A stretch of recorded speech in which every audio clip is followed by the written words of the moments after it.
우리가 예전에 직장을 다니면 한 번 직장 선택하면 정년 퇴직할 때까지 평생 직장 생활을 합니다. 일모작 인생이라고 그래요. 근데 지금은 현대 사회는 직장을 3번 바꿀지 4번 바꿀지 5번 바꿀지 알 수가 없을 정도로 엄청나게 이제 직장이 바뀌는 시대로 돌입을 했답니다.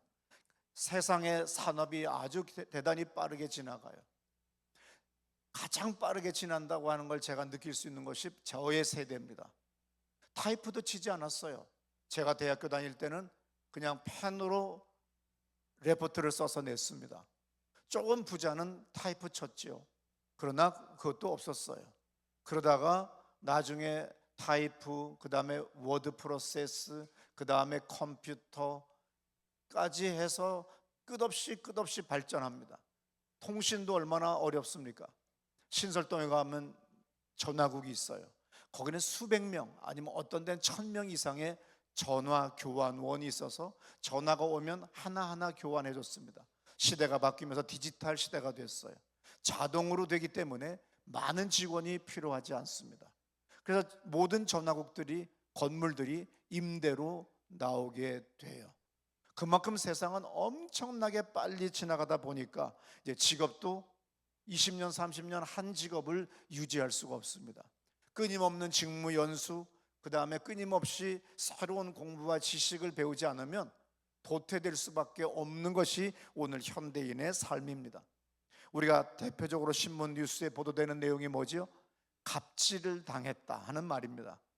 어떤 힘 있는 사람 때문에 우리가 살아가다가 갑질 당하는 거죠. 그때 그 수치와 수모를 당한 것은 겪어보지 않은 사람이 말할 수가 없어요. 더군다나 젊은 애들이 하극상이 돼가지고 50이 넘은 것이 60이 넘은 것이 이런 짓 하고 자빠졌냐 하는 소리를 들었을 때 막 분노가 치밀어 오르면 너는 안 늙냐? 너 늙고 죽는 걸 내가 한번 버리라고 하는 마음도 가질 때가 있어요. 그러므로 이 땅에 살아갈 때 잔머리 돌리고 힘 좀 있고 젊었다고 갑질하지 마세요. 돈 있다고 갑질하지 마세요. 언젠가 처참하게 하나님으로부터 당하는 날이 오면 그건 피할 길이 없어요. 내가 인간에게 당한 것은 때가 되면 내가 피할 길이 있고 피할 때가 있어요. 근데 하나님으로부터 온 것은 피할 수가 없어요. 그래서 우리는 늘 이 땅에 살아갈 때 겸손하게 살아가야 됩니다. 오늘 우리가 이렇게 세상이 빡빡하게 살아갈 수밖에 없어요. 그래서 우리 존재 자체가 수많은 것들로 압박을 당하고 있습니다. 대표적으로 오늘 본문에 등장하는 에스겔이 바로 그러해요. 25살 젊은 나이에 제사장의 아들입니다. 제사장의 아들은 대를 이어 제사장이 돼요. 그래서 어릴 때부터 제사장 전승에 대하여, 성전 전승에 대하여, 역사적인 모든 전승에 대하여 많은 공부를 해박하게 했습니다.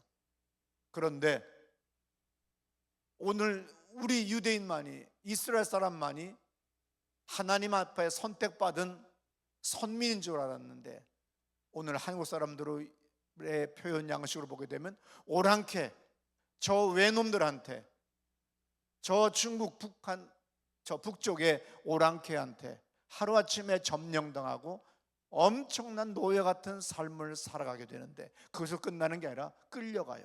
왕은 2눈이 뽑혀서 쇠사슬에 묶여서 끌려갑니다. 그리고 제사장 가문, 그 다음에 그 외에 수많은 귀족들, 수많은 지도층 계급의 가족들이 엄청나게 끌려서 동쪽으로 1000km 떨어진 바벨론 지역으로 끌려갑니다. 그래서 그 바벨론의 그발 강가, 오늘날의 용어로 하면 텔아비브라고 하는 동네에 끌려와서 거기서 속절없는 삶을 살아요. 이 피난 생활도 아니죠. 이 노예 생활이, 이 포로 생활이 언제 끝날 것인가 암담합니다. 분노가 가득 찹니다. 그런데 중요한 건 같이 끌려간 백성들이 신앙이 사라져요. 그러면서 제사장 가문을 향하여, 왕족 가문들을 향하여 손가락질을 하고 덤벼들기 시작합니다. 하나님이 살아계시다고 한다면 우리가 왜 선민이라면서 이렇게 우리가 비참하게 끌려와서 당해야만 되느냐? 전능하신 하나님이라면서 왜 우리가 이렇게 살아야만 되느냐? 그러면서 제사장들에게, 종교인들에게, 오늘 직업적 종교인들에게 향하여 계속 사람들은 대적하고 싸움을 걸고 시비를 걸고 그리고 죄악을 향하여 달려갑니다. 이때 이 젊은 25살에 26살, 7살, 8살, 9살, 이제 드디어 30살이 된 이 에스겔은 분노로 가득 차 있어요. 그야말로 눈이 하얗게 뒤집어지고 창자가 뒤틀려요. 정말 개거품이 날 정도로 소리 지르면서 기도하고 외치고 싸우고 토론을 해도 이길 수가 없는 현실입니다. 이럴 때에 에스겔 1장 1절에 아주 놀라운 경험을 합니다. 제 30년 4월. 왜냐하면 25살에 끌려갔었잖아요. 그때부터 25살, 6살, 7살, 8살, 9살, 드디어 30살 때 하늘 문이 열리고 하나님의 영이 임하는 것을 경험합니다. 들어보세요. 30째 해 넷째 달 초닷새에 내가 그발 강가 사로잡힌 자 중에 있을 때에 하늘이 열리며 하나님의 모습이 내게 보이니 여호와긴 왕이 사로잡힌 지 5년 그달 초닷새라. 갈대아 땅 그발 강가에서 여호와의 말씀이 부시의 아들 제사장 나 에스겔에게 특별히 임하고 여호와의 권능이 내 위에 있으니라. 네, 에스겔의 상식으로는 하나님은 예루살렘 성전 거룩한 땅 그곳에만 계신 줄 알았어요. 그런데 오늘 여기가 어딘지도 모르는 난생 처음 끌려온 이 땅에, 이 나라에, 이 오랑캐의 땅에, 이 외놈들의 땅에 하나님이 오셨다니, 내가 어디 있는지를 어떻게 알고 왔단 말이냐. 이 충격은 말할 수가 없어요. 그래서 그 하나님의 임재의 경험을 한 이 에스겔이 수많은 예언적인 행위 예언, 상징적인 예언들을 통하여 하나님의 말씀을 전하는 사람으로 바뀌고 총 48장에 걸쳐서 3대 예언서 중에 하나인 에스겔서를 기록한 사람이 됐습니다. 에스겔은 제사장의 아들이고 자신도 제사장직을 수행을 해야 됩니다. 그런데 아까도 말씀드렸듯이 사람들은 강팍하고 완고하고 완악합니다. 그리고 대듭니다. 그러면서 하나님이 살아계신다는데 왜 우리나라는 망했냐? 하나님이 살아계셨다면 왜 우리가 여기까지 끌려와야 되냐? 니들이 얼마나 제사장 가문이, 너희들이 왕들이 얼마나 거지 같은 짓을 했으면 우리가 이렇게 살아야 되느냐? 이런 사람들한테 어떻게 말씀을 전하고 어떻게 하나님 앞에 예배드리자고 하겠어요? 어떻게 기도하자고 하겠어요? 에스겔이 주의 말씀을 전하면 너나 믿어라 이 자식아, 기도합시다 그러면 너나 기도해라. 그러면서 사람들은 아주 냉소적이었어요. 그러니 에스겔이 이 스트레스는 말로 표현 못해요. 하나님에 대한 원망도 조금 있어요. 백성들에 대해서 오는 그것에 대한 원망도 있어요. 자기 아버지에 대한, 저 왕에 대한, 그리고 수많은 오늘 자기들을 정복하고 있는 이 바벨론 제국에 대한 이 적개심, 이 수많은 것들이 오늘 이 에스겔에게 있기 때문에 나중에 어떤 사람은 이렇게 얘기해. 에스겔이 약간은 정신 이상자적인 행태, 행위를 많이 했다. 그 정도로 그 에스겔 48장까지 읽어보면 정말 별 신기한 해괴망측한 예언 행위를 해요. 그게 내가 늘 얘기하죠. 오늘 하나님이 말씀하세요. 너는 네 몸에 있는 모든 털을 다 깎아라. 그래서 자기 몸에 머리, 털, 수염, 그래서 이제 잘라서 어떻게 해요? 3등분으로 나눠서 그 다음에 날려서 칼로 쳐라.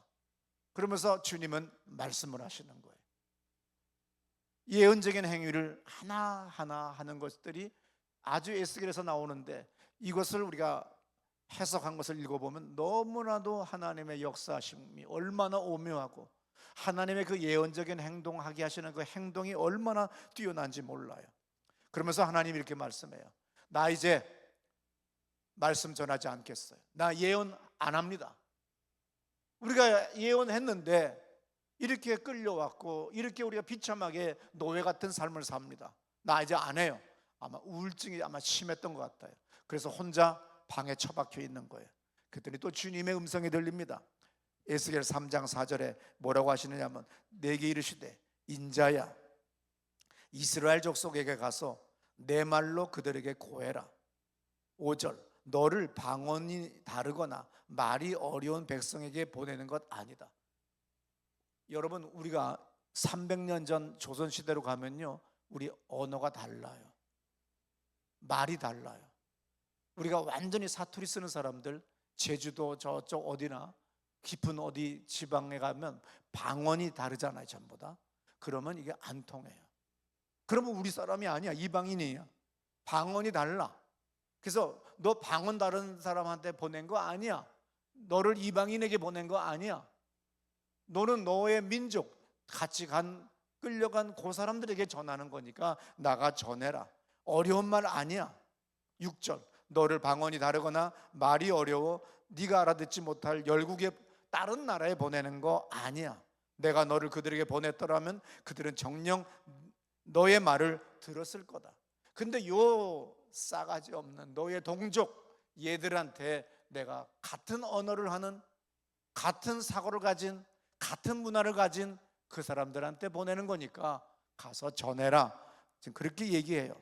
그랬더니 에스겔 3장 7절부터 9절입니다. 들어보세요. 그러나 이스라엘 족속은 이마가 굳고 마음이 굳어 내 말을 듣고자 아니하리니 이는 내 말을 듣고자 함이니라. 보라 내가 그들의 얼굴을 마주보도록 내 얼굴을 굳게 하였고 그들의 이마를 마주보도록 내 이마를 굳게 하였으되 내 이마를 화석보다 굳은 금강석같이 하였으니 그들이 비록 반역하던 족속이라도 두려워하지 말며 그들의 얼굴을 무서워하지 말라 하시니라. 여기 중요합니다. 오늘의 본문이 이 3장 7절부터 말씀이죠. 여기 굳게 한다, 굳게 한다. 이 굳다라고 하는 말이 계속 여러 번 나와요. 에스겔이라고 하는 말은 예헤제키엘이에요. 히브리 말로 그대로 얘기하면 예헤제키엘. 하나님이 강하게 하신다 그 뜻이에요. 그래서 이 강하다, 굳게 해준다, 마음을 굳게 한다고 하듯이 아니면 무엇이 굳게 한다듯이 굳게 한다고 하는 이 말이 에스겔의 이름에 있어요. 그래서 오늘도 여기에 성서 해석학자들은 이것을 언어유희라고 이렇게 표현을 해요. 그래서 일부러 더 우리에게 의도적으로 더 강조하기 위해서 굳게 한다, 굳게 한다. 너의 이마를 금강석같이, 금강석이 뭐예요? 다이아몬드 같이 굳게 해주겠다는 거예요. 왜?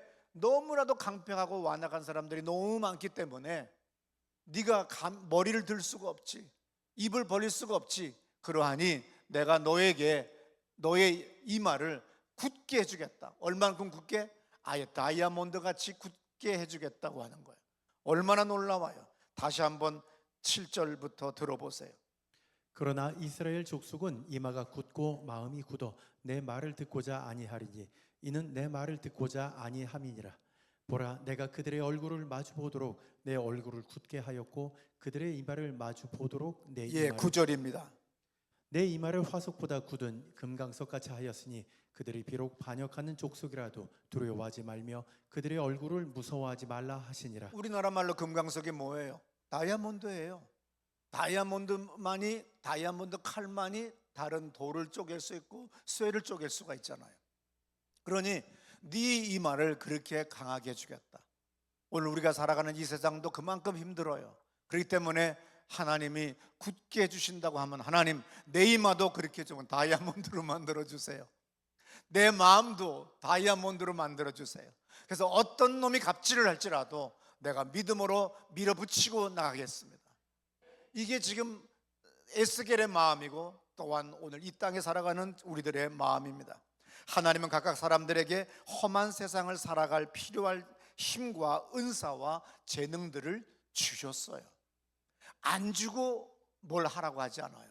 이 땅에 우리를 태어나게 하셨으면 분명히 우리가 살아가는 그 과정 속에 하나하나의 연단들을 이겨나가면 정확한 장소에 어떤 사람을 예비해 놨어요.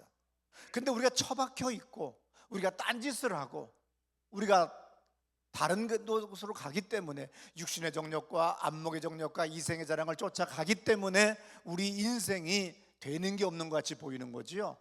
정말 인생은요 너무나도 재미있어요.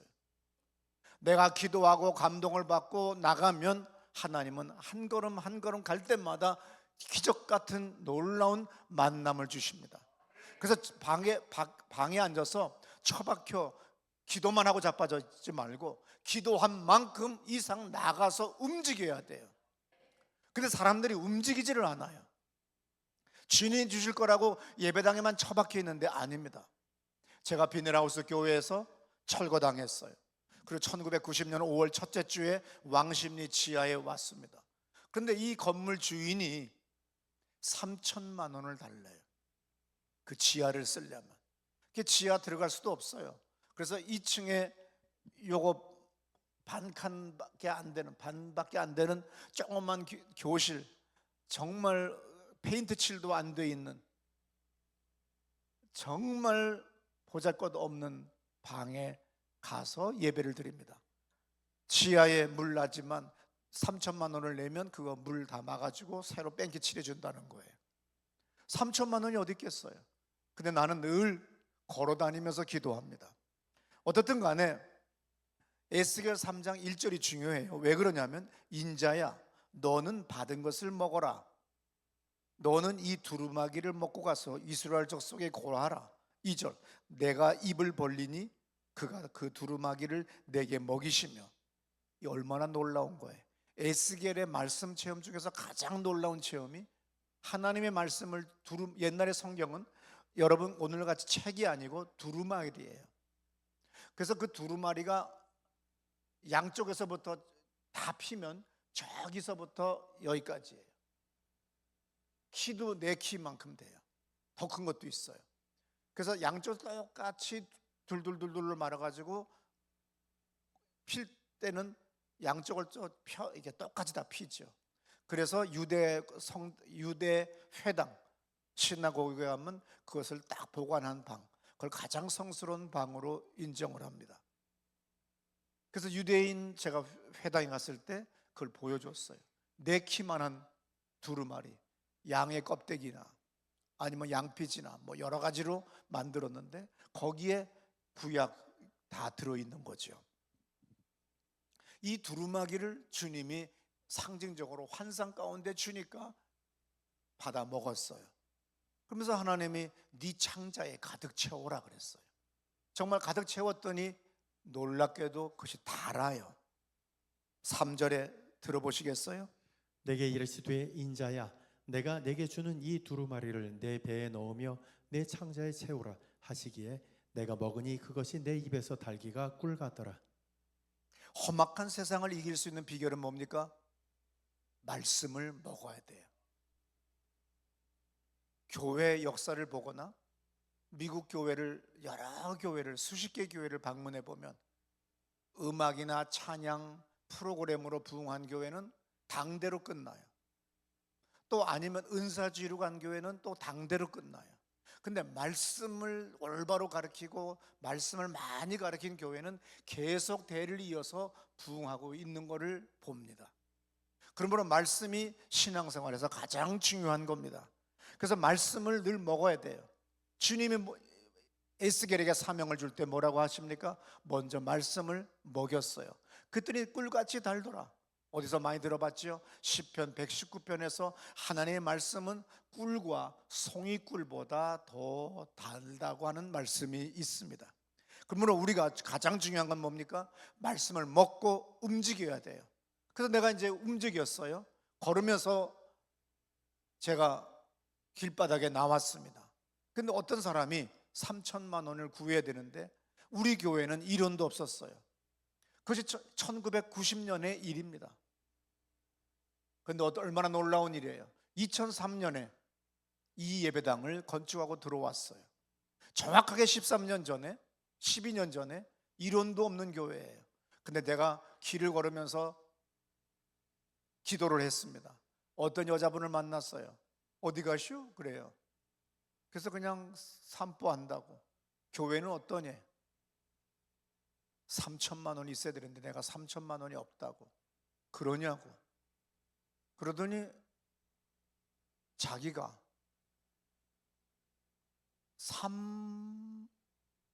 나중에 그분이 얘기해요. 300만 원. 남편 몰래 땅 판 것이 있어가지고 그 땅 팔아놓은 걸 저기 청량리 로타리 동일극장 자리가 한국투자신탁인데 거기다가 맡겨놨대. 그런데 운전기사를 불러서 거기 가서 찾아와라. 그러면서 나에게 거기서 11조 300만 원만 주려고 했는데, 그래서 300 하려고 했는데 주님께서 3천으로 돌려버렸어요. 그때 이 사람이 뭐라고 했냐면 아우 요놈의 주둥이 이랬대요. 그렇지만 이왕 말 나온 거 3천만 원을 빌려주겠다. 이자는 없다. 기간도 없다. 되도록이면 빨리 다오 그러더라고요. 그래서 제가 지하로 간 거예요. 나는 그래서 항상 움직입니다. 끝없이 다닙니다. 그러면서 기도합니다. 제가 여기서 기도하더라도 나는 여기 서서 기도하지 않아요. 계속 움직이면서 기도해요. 무릎 관절도 좋아집니다. 허리 관절도 좋아집니다. 운동도 되고 근력도 생깁니다. 그러면 여러분들 버스 타고 다니면서 하세요. 한번 남선교회 주체로 한번 기도를 해보세요. 어떤 기도냐? 모든 교인들이 아침에, 토요일 날 아침에 다 와서 기도를 해요. 그리고 맛있는 떡이나 뭐를 해서 다 선물을 줘요. 그리고 모든 교인들이 무조건 내부순환도로 아니면 외곽순환고속도로, 제2순환고속도로 어디든 간에 2시간만 달려라. 그리고 할머니 할아버지들은 골목골목을 달리면서 이 빌딩, 이 집, 이 건물, 이 옥탑방, 이 지하방에 새 사는 사람들까지 우리가 축복합니다. 우리 교회에 오게 하시고 또 예수를 믿는 사람들이 되게 하셔서 저들의 동네 가게 하시고 이 서울과 경기에 놀라운 부흥의 물결이 일어나서 교회마다 부흥되게 해 주옵소서. 언젠가 미국 북부 지역의 유명한 목사님이 쓴 책에 거리를 그리고 비행기를, 미국 사람들은 자가용 비행기, 자가용 헬리콥터가 많아요. 경비행기서부터 제트 비행기까지. 그래서 그 목사님은 우리가 살고 있는 이 도시를 예수의 이름으로 기도하자. 그래서 자가용 있는 사람들은 땅을 다니고 비행기 있는 사람들은 위로 날아가라. 그러면서 내려다보는 보는 모든 것들을 축복하고 오게 하자 그랬어요. 우리는 그냥 내부순환도로 외부순환도로 항상 하는 거예요. 저는 길을 가다가도 항상 어떻게 합니까? 저 빌딩 건물 우리 교회에 오게 해주세요. 얼마나 놀라운지 몰라요. 어느 날 한 여자분이 우리 교회에 등록하셨어요. 제 방에 인사 오셨습니다. 어디 사세요? 그랬더니 요 근처예요. 여기가 어딘데요? 했더니 네 여기에요. 내가 여기 다 알아요. 나이가 여기 수십 년 살았을 했더니 성공학교 옆이에요. 그럼 내가 더 잘 알지요. 그랬더니 우리 학교, 내가 꿈꿨던 저쪽에 옛날에 이 예배당 짓기 전에 그쪽에다가 예배당을 건축하려고 그랬었어요. 그래서 축대 아래로 길에서 그대로 들어가고 지하에, 그 다음에 숲에 이 창문이 있고 저 숲이 45도 각도의 산이니까 내가 여기서 설교하면 여러분들은 산을 바라보면서 단풍 떨어지는 걸 보면서, 목사 설교가 재미없으면 잠자면서 아니면 시를 쓰면서 예배가 소풍호처럼 아름다운 예배가 되려고 하는 것이 꿈이었는데, 어떤 사람이 건물을 짓는 거야. 내가 지하로 들어가려면 그 땅을 사야 되는데 5층 건물을 지면 수십억이 돼버리잖아요. 욕했다가 축복했다가 욕했다가 우리 교회 나오게 해주세요. 내 모든 기도 제목은 여의도 근처를 강변도로 강북도를 달리면 저는 창문을 열고 계속 사진을 찍습니다. 그리고 부동산업 하는 교인들, 사업하는 교인들한테 사진을 줘요. 내가 사진을 찍으면 멋있잖아요. 잘 찍잖아요. 이 건물들을 갖는 주인이 되도록 붙여놓고 기도해라 그래요. 근데 그 사람이 우리 교회에 등록한 거예요. 얼마나 놀라워요. 근데 저거를 없애야만이 내가 예배당을 건축할 수 있잖아요. 놀랍게 도로가 확장되면서 또 철거됐어요. 그렇다고 뭐 망했다는 게 아니라 보상받고 이제 금곡 쪽에 더 넓은 땅에 물류 창고를 짓고 이사를 갔습니다. 하나님의 역사는 얼마나 놀라운지 몰라요. 꿈같이 이루어져요. 말대로 됩니다. 단 예수의 이름의 말대로 되는 걸 믿으시기 바랍니다. 오늘 이 험악한 세상을 이길 수 있는 길이 말씀을 먹어야 되고, 그리고 그 말씀을 의지하여 계속 우리는 움직여 나가야 돼요. 방구석에 처박혀 있는 것이 아니라 끊임없이 무슨 일이라도 해야 됩니다. 그래서 에스겔 3장 10절에 이런 말씀 있잖아요. 들어보세요. 또 내게 이르시되 인자야 내가 내게 이를 모든 말을 너는 마음으로 받으며 귀로 듣고 사로잡힌 내 민족에게로 가서 그들이 듣든지 아니 듣든지 그들에게 고하여 이르기를 주 여호와의 말씀이 이러하시다 하라. 때에 주의 영이 나를 들어 올리시는데 내가 내 뒤에서 크게 울리는 소리를 들으니 찬송할지어다 여호와의 영광이 그의 처소로부터 나오는도다 하니. 네, 얼마나 놀라워요. 내가 안 하겠다고 하는데 주님의 영이 임함으로 말미암아 하늘 문이 열리고 또 주님의 영이 나를 들어 올려서, 나의 영을 들어 올려서 다시 주님의 섭리를 보게 하는 놀라운 역사입니다. 인류 역사 이래 지금같이 요란한 시대는 없어요. 왜냐하면 인터넷이 발달을 하면서 얼마나 수많은 헛소문들이 퍼집니까? 그것만이에요. SNS가, 더군다나 유튜브가 처음 나왔을 때 누가 이 유튜브를 쓸까? 저는 워낙 IT 쪽에 빠른 사람이 얼리 어댑터니까 당연히 유튜브에 가입을 했고 계정을 가지고 있는데 누가 할까? 놀라운 사실은 팬데믹 기간을 통하여 유튜브가 어마어마하게 급신장을 합니다. 그러면서 이 아류의 수많은 업체들이 나오면서 모든 인간들은 누구나 다 뭘 하죠? 1인 방송국을 가지고 있는 거나 마찬가지예요. 1인 언론을 가지고 있는 거나 마찬가지예요. 확인하지 않고 오직 내 생각대로, 나의 편견대로 끝없이 토해내는 시대예요. 이때 내가 주제 파악 없이 살면 우리는 휘말려 들어갈 수밖에 없습니다. 우리가 흔들리는 이유가 뭐냐?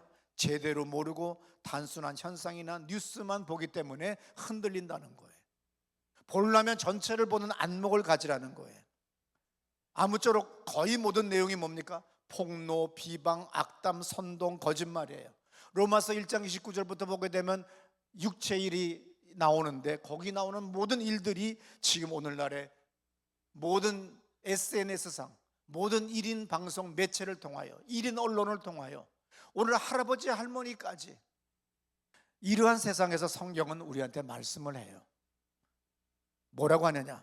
베드로후서 1장 10절에서 굳게 하라, 계시록 2장 25절에서 굳게 잡아라, 계시록 3장 11절에서 굳게 잡아 아무도 네 면류관을 빼앗지 못하게 하라. 베드로전서 5장 12절에서 마지막 절에 뭐라고 써 있어요? 굳게 서라. 요동치 말고 굳게 서라는 거예요. 새들 중에서 가장 무서운 새가 뭡니까? 가장 강력한 새가 뭐예요? 독수리예요. 근데 새 중에서 가장 머리가 좋은 새가 뭐죠? 까마귀예요. 까마귀 다음에 까치라죠. 사람들 거를 흉내를 낸대요. 까치는 놀랍게 발전기가 되면 사람들이 자전거를 타고 가면 막 와서 쫀대, 머리를. 근데 특별히 대머리를 쫀대. 그래서 까치들이 달려오면 빨리 서서 절대로 달리지를 말라는 거예요. 그리고 쓰면 까치가 돌아간대. 근데 까마귀는 얼마나 놀랍냐면 먹을 것, 호두 같은 걸 잡았어요. 그럼 높이 올라가서 떨어뜨린대. 부서지도록. 얼마나 놀라워요. 근데 이 까마귀만 머리가 잔머리가 돌아가니까 독수리가 아무 상관없이 유유히 나르면 천천히 독수리 나르잖아요. 그럼 까치는 독수리가 얼마큼 무서운지도 모르고 그 등어리에 올라탄대. 그러면 독수리는 뭐냐? 네가 감히 나한테 왔냐? 상관 안 한대. 그냥 올라타면, 그리고 독수리를 쪼아 붙이면 그대로 높이 올라간대요. 까마귀가 한 번도 올라가지 못한 고도까지 올라간대. 그러면 까마귀는 더 이상 산소가 없어서 숨이 안 쉬어지고 올라가 본 적이 없는 곳이기 때문에 스스로 떨어져 나간대. 독수리와 같이 상관하지 말라는 거예요. 히브리서 1장 11절에 이런 말씀이 있어요. 12절에 들어보세요. 의복처럼 갈아입을 것이요 그것들은 옷과 같이 변할 것이나 주는 여전하여 연대가 다함이 없으리라 하였으니 내 주님은 여전하세요. 세상은 변함이 없어요. 내가 요동치는 거예요. 수많은 사람들의 썰에 요동치는 거예요. 누가 뭐라고 얘기해도 흔들리지 말아야 돼요. 우리가 이 땅에 이 험한 세상을 살아가려면 요동치 않고 굳게 서야 돼요. 주의 말씀 날마다 잡으세요. 그리고 끊임없이 무언가를 위하여 움직이세요. 그러면서 늘 성령의 인도를 받으세요. 그러면 놀라운 역사가 일어납니다. 누가 여러분들에게 아무리 손가락질을 하더라도 흔들리지 마세요. 그리고 남 탓하지 마세요. 예를 들어 에스겔서에서 가장 유명한 말씀이 이런 말씀입니다. 어느 날 사람들이 그럽니다. 우리가 이렇게 된 건 조상 탓이야. 이건 왕의 탓이야. 너희 제사장들 탓이야. 너희 레위 지파 탓이야. 수많은 사람들이 이 탓 저 탓 할 때 이것은 뜻은 있어요. 왜냐하면 출애굽기 20장 5절에 이런 말씀이 있잖아요. 그것들에게 절하지 말며 그것들을 섬기지 말라. 나 내 하나님 여호와는 질투하는 하나님인즉 나를 미워하는 자의 죄를 갚되 아버지로부터 아들에게로 3, 4대까지 이르게 하거니와. 네, 에스겔로부터 먼 옛날에 저들이 배운 말씀은 저주도 어떤 행위도 3, 4대에 이른다고 하는 말이 있어요. 그래서 이 사람들은 항상 핑계를 댑니다. 뭐만 안 되면 조상 탓입니다. 그리고 아마 할아버지 탓인 것 같다, 아버지 탓인 것 같다, 계속 탓만 합니다. 그때 포로로 끌려온 이 그발강가 테라비브에 사는 이 이스라엘 백성들도 전부 다 탓합니다. 이때 에스겔 예언자가 예언자 역사상 최초의 이야기를 하는데 에스겔 18장 2절 3절이에요. 다 같이 크게 읽습니다. 너희가 이스라엘 땅에 관한 속담에 이르기를 아버지가 신 포도를 먹었으므로 그의 아들의 이가 시리다고 함은 어찌 됨이냐. 주 여호와의 말씀이니라. 내가 나의 삶을 두고 맹세하노니 너희가 이스라엘 가운데에서 다시는 이 속담을 쓰지 못하게 되리라. 예, 뭘 얘기합니까? 너희들 속담에 옛날 말에 아버지 조상의 저주가 3대 4대 이른다고 그랬지. 들었지? 이제 그 말 쓰지 마라. 나 하나님이 너에게 얘기한다. 아버지가 신포도 먹었더니 아들이 미국 땅에 사는데 아들 이빨이 셔지냐? 그런 일 없지. 똑같다. 아버지와 너는 별개다. 그래서 뭐예요? 개인의 책임을 가르친 최초의 예언자가 에스겔이 됐어요. 그래서 에스겔이 구약의 모든 전승을 다 포함하고 있고 북이스라엘, 남이스라엘, 그 다음에 성전 전승부터 시작해서 모든 전승을 다 포함해서 저수지와 같이 섞어버렸다는 거예요. 얼마나 놀라워요. 조상 탓하지 말라는 거예요. 아버지 탓하지 말라는 거예요. 환경 탓하지 말라는 겁니다. 이 모든 것들은 다 내 탓인 거예요. 끝까지 견디고 남은 사람이 성공한 사람입니다. 시편 118편에 이런 말씀이 있어요. 내가 죽지 않고 살아서 여호와께서 하시는 일을 선포하겠습니다. 하나님께서 나를 심히 경책하셔서도 죽음에는 내가 이르지 않았습니다. 내가 나에게 의의 문들아 열릴지어다. 내가 그리로 들어가서 하나님께 감사할 것이다. 이는 하나님의 문이다. 의인들이 그리로 들어갈 것이다. 내가 들어갈 것이다. 남편 탓, 아내 탓, 부모 탓, 모든 탓했던 것들 다 회개하고 이 아침에 새 출발하는 여러분 되시기를 축원합니다. 우리 다 자리에서 일어나셔서 두 손 번쩍 들거나 우리 오른손이나 왼손 들고 하나님 아버지 저 살려주세요. 내가 새 출발합니다. 내가 믿음으로 나갑니다. 하나님 영광 받아 주시옵소서. 기도합시다. 할렐루야.